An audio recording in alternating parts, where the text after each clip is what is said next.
Anong motor kaya to, no? Sino ba may-ari nito dito? Baka pwede pang i-restore to, no? Oh, i-rebuild, no? Anong motor kaya yun? Wait lang, hindi talaga ako mapakali. Balikan ko.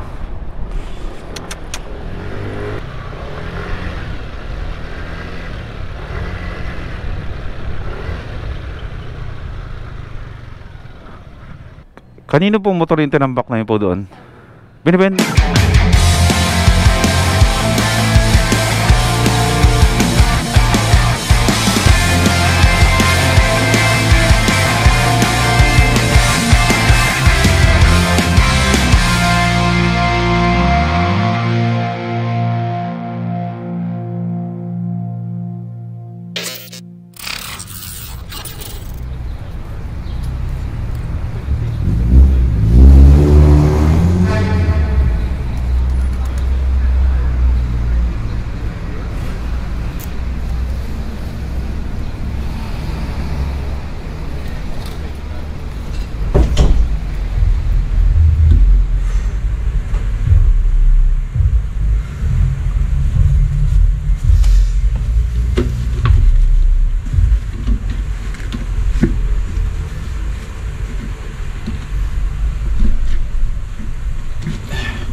Multitasking.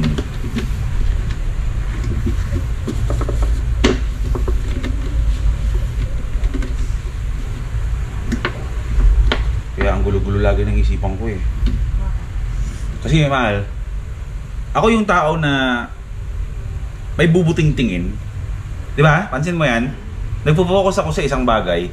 E din mamaya-maya, hindi pa ako tapos sa ginagawa ko. May ginagawa akong iba. Tama ba?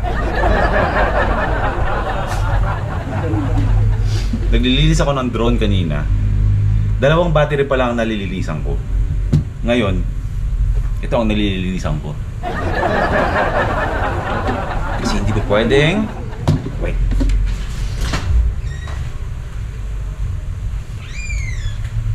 Walang kape. Isang normal na araw na naman ng inyong boy first time. Actually, dapat hindi ako nagbablog. Pero sabi ko wala rin naman akong gagawin yung araw na to. Hindi mag-vlog na lang ako. Kasi bukas pa tayo aalis. Pupunta tayo ng Remedios, Doña Remedios Trinidad para bukas ng gabi, di ba? Mag-DRT tayo ng gabi. Over. Diba? Ha? 4 ba yun? Oo. Di ba the day before, photoshoot, nandun na tayo? Basta 4 lang. 4 lang. Tapos, after nun, doon na tayo matutulog? Oo. Okay. So, kaya ako merong whiteboard dito. Kasi talagang hindi organized ang lahat ng mga schedules ko. Nasa utak ko lang lahat yan. Kaya naglagay na ako ng whiteboard dito. Tsaka, nagpabili ako kala Jane sa DV Mart ng pen na nabubura. Para ilalagay ko dyan, para may kaayusan. Unorganized talaga akong tao pagdating sa mga plano-plano na yan. Kaya lagi ako nasi-stress. Kaya ako napapagalitan palagi dahil ganyan nga ako. Pero shoutout muna kay engineer. Yan, sa Cotabato City. Ito na engineer yung binigay mong kape sa akin. Niready ko na. Nasaan yung takip? Nasaan yung takip? Kasi kapag nag-e-edit ako, nalaglag. Ano ba yan? Oh my God, talaga. May sabon-sabon pa.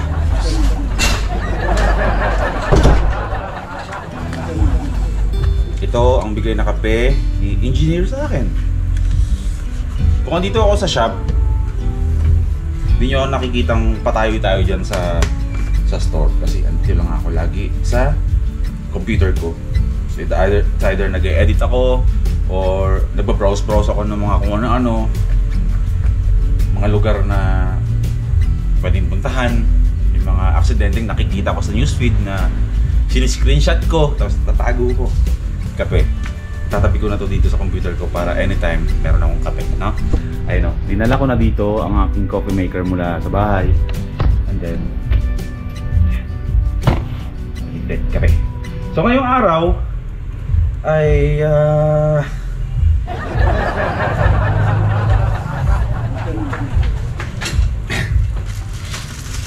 ngayong araw ay wala naman talaga tayong ganap. So normal na araw ko lang to. Bago ako umalis, lilinisan ko lang itong drone. Kasi may pagkagamitan tayo niyan. At saka sabi ko, nag-promise na ako sa sarili ko na sisipagan ko na magpalipad ng drone. Dumating talaga ako sa point na tinamad talaga ako magpalipad dito. Pero, it's time. Maglilinis lang ako ng drone ko. Pagkatapos nito, lalabas tayo. Papapalitan natin ng gulong si Madonna. Kasi si Spike, si Optimus, si Tosino, si Biyaya, pahinga muna sila.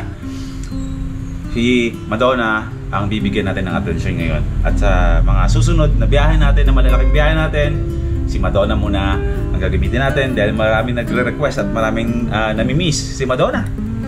So lalabas tayo mamaya.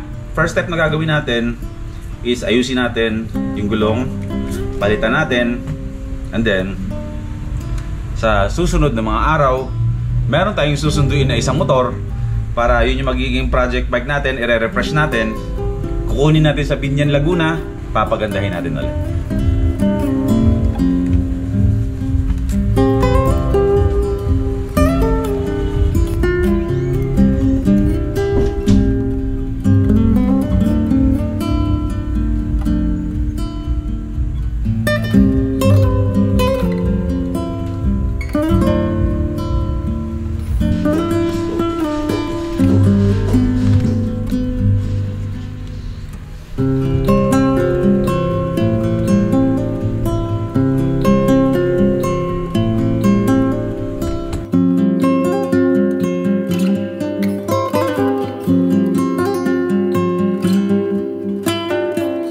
Boy P.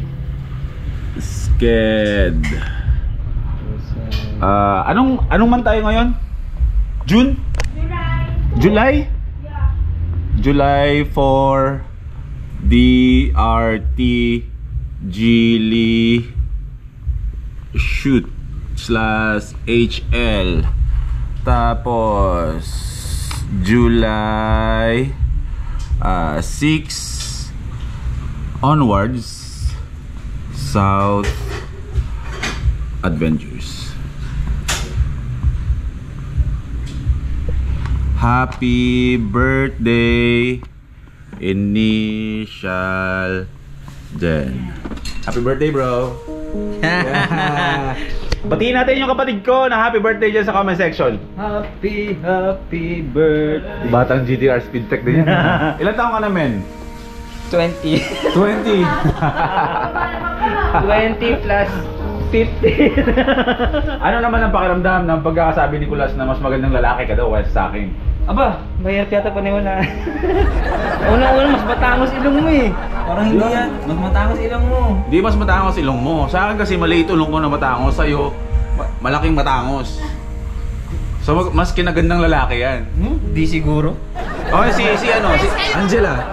Si Angela. Angela, sino mas magandang lalaki sa amin? Yung totoo walang bias Hindi ka mo. Si Kuya Bunsoy. Di? Ako mas nagwapo na kay Kuya. Ay, ako rin nagagupo din ako sa'yo. Sino ba naman magbubulan? Tayong dalawa lang.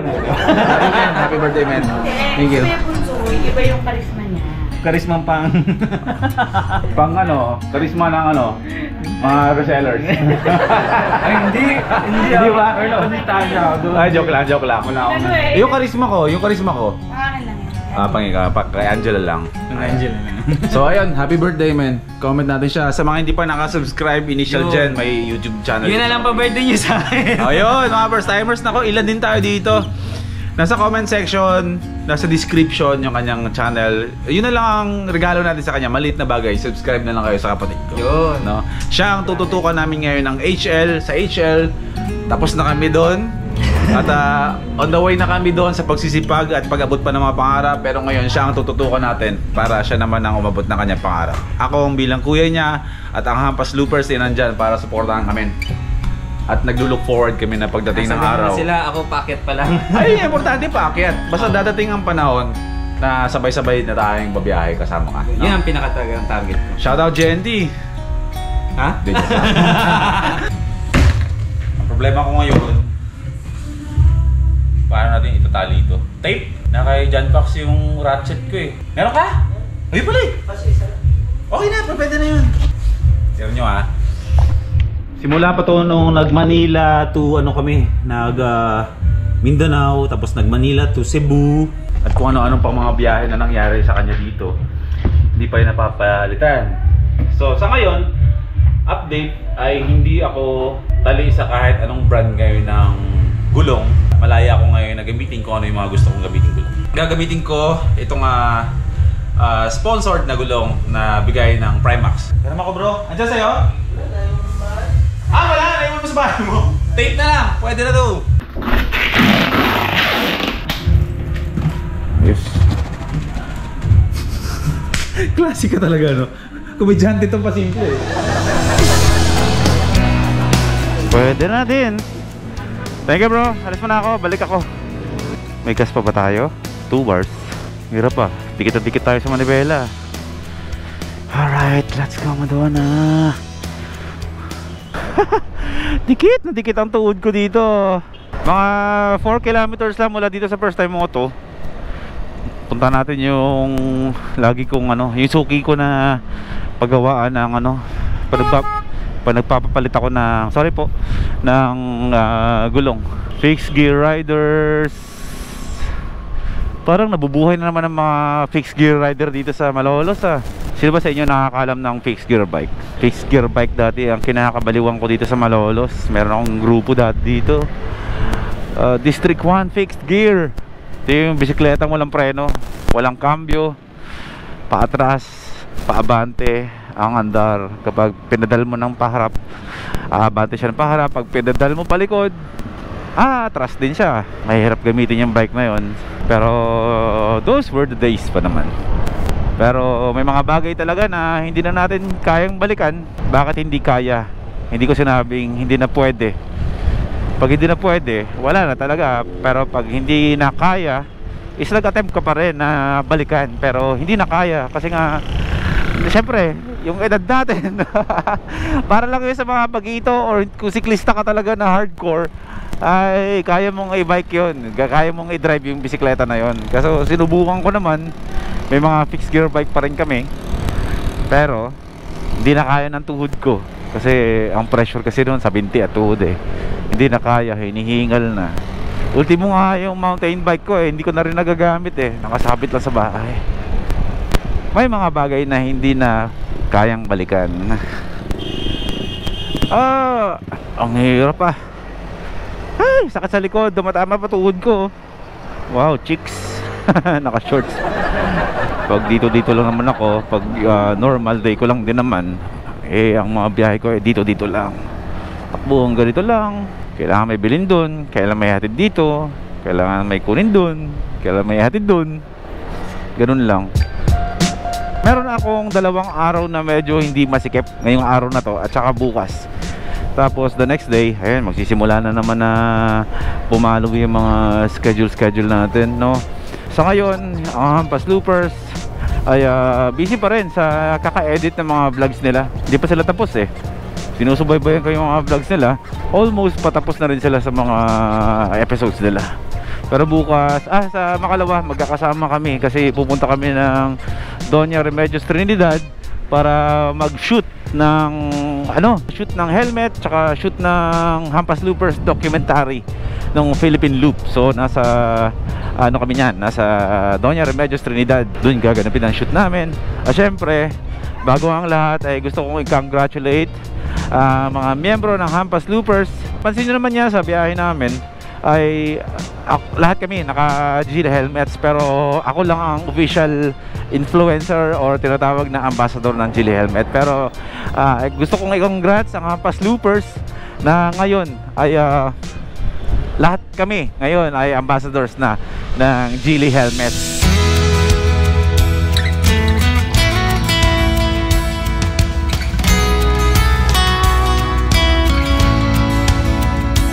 Kumbaga Hindi na sila yung magsusuot lang ng Geely dahil si Boy P ay naka-Geely at hindi pwedeng may makitang ibang brands, no? Wala namang brand wars na nangyayari dahil kami mismo ayaw namin nun. Pero ang sarap lang kasi tignan na kung naka-Geely yung isa, edi Geely lahat.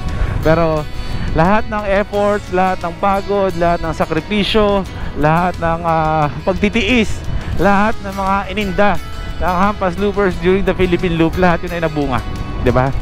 Lahat yun ay dahil sa kasipagan nila. Kaya ngayon ay isa sa mga milestone ng ano to ng bawat motovlogger na talagang mataas ang pangarap Isipin nyo yun, di ba? Ngayon mga brand ambassadors na ang Geely helmets, no? Congrats mga bro.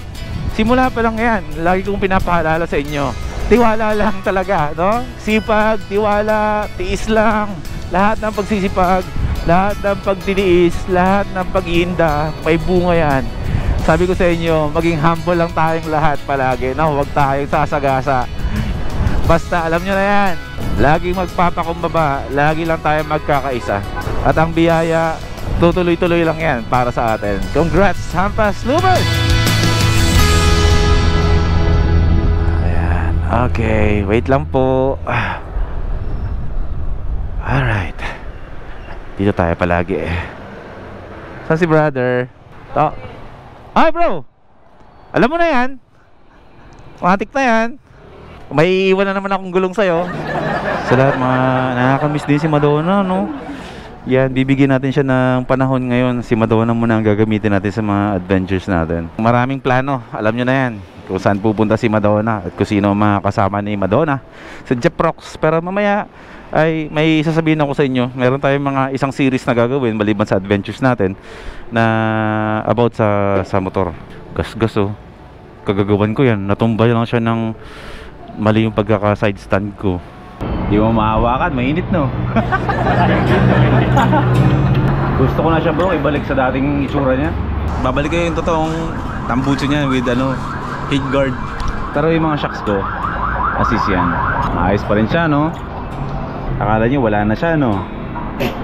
Pero nakatago lang yan.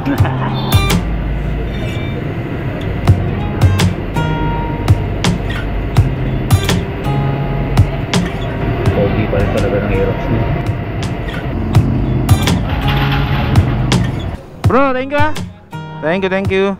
Yummy, ganda ng spikes.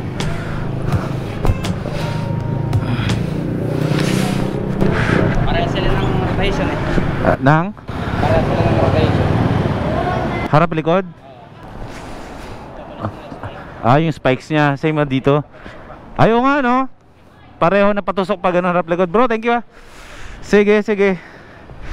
Hanggang sa susunod na motor na papalitan mo ng gulong. Choi Nori ba to? Choi Nori, kakulay ng Pazio. Naalala ko yung motor dati ni Paolo Tomenes. Ganyan yun, ganyan siya nagsimula ng motor kay Choi. Wait lang meron lang akong dadaanan dito. Sana dito pa. Wait lang, nasaan na yon? Anak nang, ang sikip pala dito. Maputik pa. Talaga naman na Boy P Ayun. Ito. Ito. Anong motor kaya to?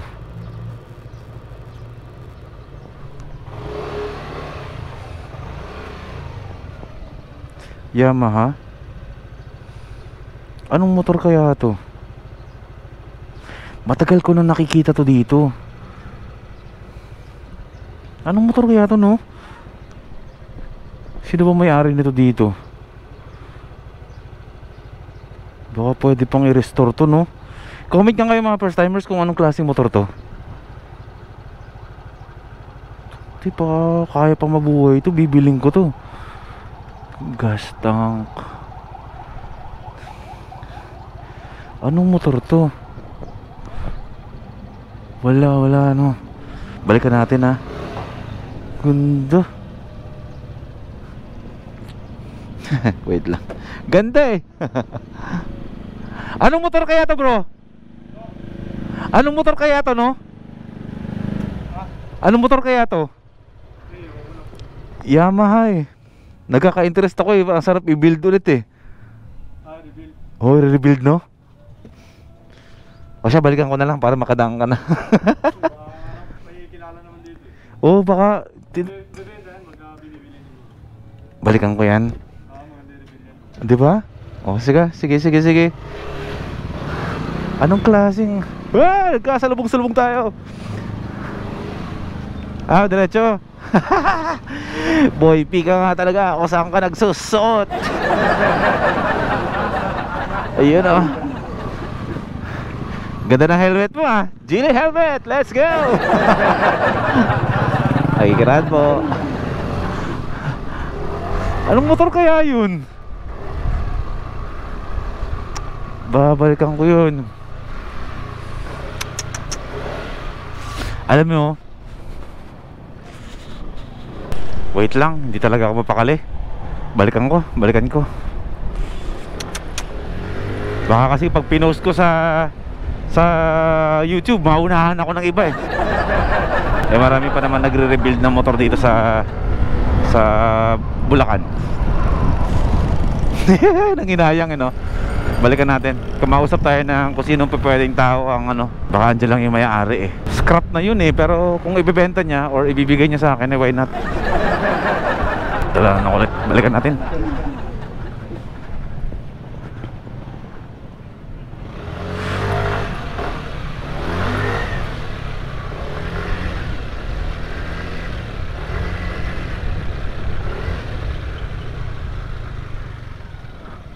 Dito ako magpapark muna para hindi tayo Rico.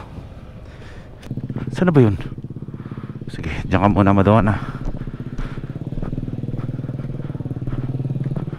Saan na ba yun?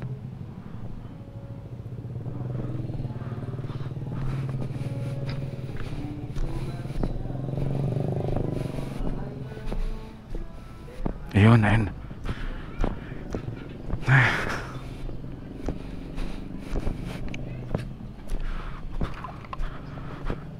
Ano kaya ang motor to? Yamaha eh.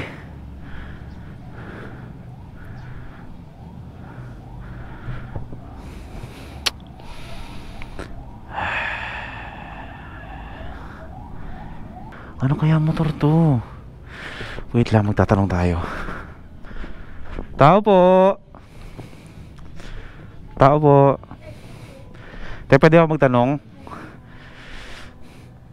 Kanino pong motor yung tinambak na yun po doon? Binibenta? Hindi binibenta? Ano yun? Hinahayaan na mabulok doon? Ayusin pa po kasi yun. Ayusin pa? Hindi daw binibenta eh. Pwede ba bilhin ko na lang?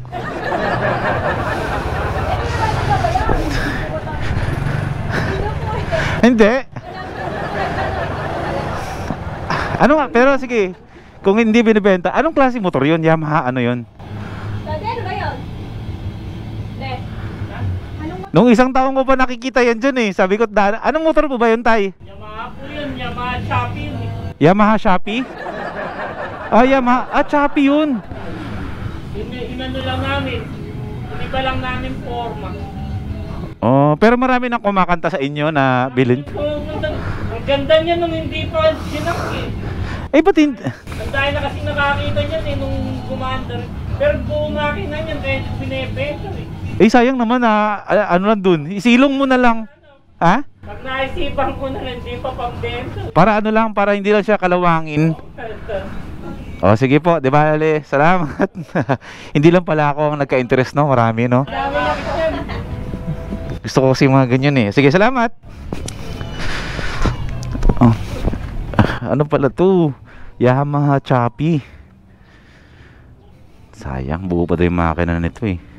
Pero kung sa akin to, hindi ko naman siya bubuin. Tatago ko muna to kaysa kalawangin eh. Marami na palang kumakanta dito. Pero sa mga nagre-rebuild, oh, sige na. Baka hindi siya for sale, pero baka may mga nanonood na nagre-rebuild. Opera nyo na lang magkano. Ay, sige na, dyan ka na. Wala ka dyan. Sorry. Gustong gusto ko eh. Pero iniisip ko rin pag uwi ko dun sa shop at inuwi ko yan. At ito yung mga dati pa talaga mga motor, oh. Simjet. Baka kasi pag inuwi ko yan magalit na naman si Presa sa akin kung ano na naman yung pinagkakagastosan ko. Pero sayang yun, Yamaha Chappy. Hanapin nga natin mamaya. Sige, uwi na tayo. Silipin nga lang natin mamaya dun sa Google kung anong itsura ng Yamaha Chappy. Sayang talaga. Ito talaga kapalaran namin dalawa ni Madonna lagi. Itong suot-suot na sige, Madonna. Kasi nga sa mga nakakaalam, di ba? Meron akong motor na Yamaha RS100. Nasa DC Monorack. Gusto niyo bukas ko? Sige. Sige. Hindi ko pa nga natatapos yun eh. Meron naman akong natitipuhang ano. Mabubuo pa yun eh. Balik muna tayo sa first time moto. Silipin muna natin sa Google kung ano yung itsura ng Yamaha Chappy.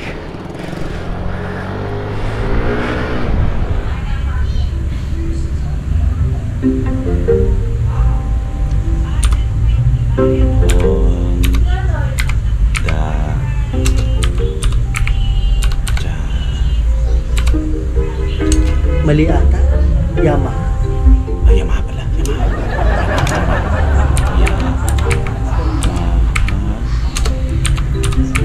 Chappy.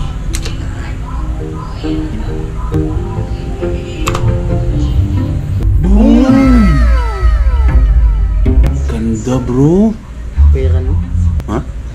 Kano kaya yan? Maliit na siguro 100,000 yan. No? 300 nga na laman ng immortal bag ko. 1,000? 300 pesos.